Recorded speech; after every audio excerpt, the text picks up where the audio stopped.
Assalomu alaykum, Xitoydan savdo darslik kanali a'zolari.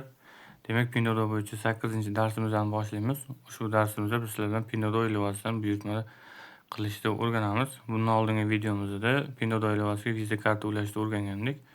Endi buyurtma berishni sizlar bilan o'rganamiz. Demak, buyurtma berishdan oldin biz o'zimizga kerakli bo'lgan mahsulotni topib olamiz. Keling, misol uchun shu tovarga kiramiz. Xo'p, birinchi qiladigan ishimiz bundan oldingi darsimizda ko'rib chiqqanimizdek, tovarni sotuvchini analiz qilamiz. Demak, bundan oldingi videomizni ko'rgan bo'lsangiz, qanday sotuvchini, sotuvlarni analiz qilishni o'rgangan bo'lasiz. Qisqa qilib aytib o'tib ketaman hozir. Xo'p, tovarni sotuvlariga qaraymiz, ya'ni o'sha kommentariyalariga qaraymiz. Kommentariyaga kirib, olgan odamlardan rasmlarni ko'rsak bo'ladi. Tovar rasmdagidekmi yo'qmi, artiklarni ham o'qib chiqsak bo'ladi. Tarjima orqali tarjima qilib ko'rib tushunib olsak bo'ladi. Va sotuvchini reytinglarini ko'rib o'rganib chiqamiz. Hammasi yaxshi bo'lgandan keyin sotib olishga o'tsak bo'ladi. Demak, Pinduoduo ilovasida sotib olish tartibi sal internet magazinlarga qaraganda boshqacharoq bo'ladi. Ya'ni bu Pinduoduo tizimida siz sherik bo'lib sotib olishingiz kerak bo'ladi. Ya'ni bu nima degani? Agar siz tovarni bir o'zingiz sotib oladigan bo'lsangiz, siz tovarni qimmatroq narxga sotib olasiz. Agarda kimgadir sherik bo'lib sotib olsangiz, siz tovarni arzonroq narxda olasiz. Xo'p, buni qanday qilaman, qanday sherik bo'laman degan savol tug'ilayotgan bo'lsa, demak, e'tibor bersangiz, mana shu qismda ism familiyaga e'tibor berayotgan bo'lsangiz, vaqt bilan o'tib ketyapti. Ushbu joyda mana shu odamlar o'ziga sherik kutayotgan odamlar bo'ladi. Ya'ni biz shu yoqdan xohlagan birontasiga sherik bo'lib, ular bilan birga tovar sotib olsak bo'ladi. Va shunda biz tovarni ancha arzonroq narxga sotib olgan bo'lamiz. Xo'p, sherik bo'lish uchun biz ushbu joyda ko'rayotgan bo'lsangiz, ushbu qizil tugmalarni xohlagan odamimizga o'sha yondagi qizil tugmasini bosib, unga sherik bo'lib olishimiz mumkin. Demak, keling birontasini tanlaymiz. Xo'p, tanlaganimizdan keyin bizda xuddi shunaqa oyna ochiladi. Bunda birinchi qatorda Xitoydagi ombor manzili turibdi. Birinchi unga e'tibor berasiz, ya'ni tovaringiz qaysi sirkaga borishini, avtogami, avtoga borishini bir e'tibor berasizda, o'zgartirmoqchi bo'lsangiz, ustiga bitta bosib sklad manzilini o'zgartirib olsangiz bo'ladi. Boshqasini tanlab almashtirib olsangiz bo'ladi. Demak, birinchi manzilni to'g'riligini ishonch hosil qilganimizdan so'ng biz tovar tanlashga o'tamiz. Demak, bu yerda mana tovarni turlari turibdi. E'tibor bersangiz, boshqasiga o'tsam, yuqorida ushbu joyda narx o'zgaryapti. Demak, biz tovarni rasvetkasi, vidi va tagida kiyim bo'lsa, tagida razmerlar bo'ladi. Razmerni tanlasak, uning aniq narxi kelib chiqadi. Demak, ushbu joyda ushbu tovarimizning narxi 24.8 yuan ekan. Bunisining narxi esa 20.8 yuan ekan.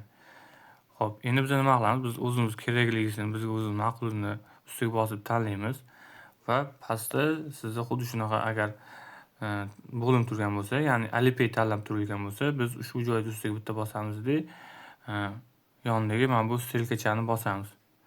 Stelkachani bosganimizdan so'ng ushbu bo'limga tanlaymiz. Ushbu bo'limni tanlasak, biz Visa karta orqali to'lov qilishimiz mumkin bo'ladi. Demak, shu bo'limni tanlab qo'yamiz. Mana ko'rgan bo'lsangiz, pastda o'zgardi. Endi uni pastidagi qizil tugmani bosamiz. Sizda ham xuddi shunaqa oyna ochiladi. Bu yerda sizda tovarni opsiyasiga qanchaga tushishi, bu yerda tovarning o'zi narxi 20.80 yuanga olyapsiz va Pinduoduo ilovasi Visa kartadan to'layotganimiz uchun 2 yuan qo'shimcha pul oladi. Va yonida ko'rganingizdek, o'tgan darsda ulagan Visa kartamiz turibdi. Demak, biz ushbu Visa bilan to'lov qilamiz. Bu yerda biz ushbu qizil tugmani bossak, to'lov amalga oshadi. Xo'p, bu oyna nima? Bu oyna sizda ham ochilishi mumkin. Bu yerda bizning kartamizning CVV raqamini so'rayapti.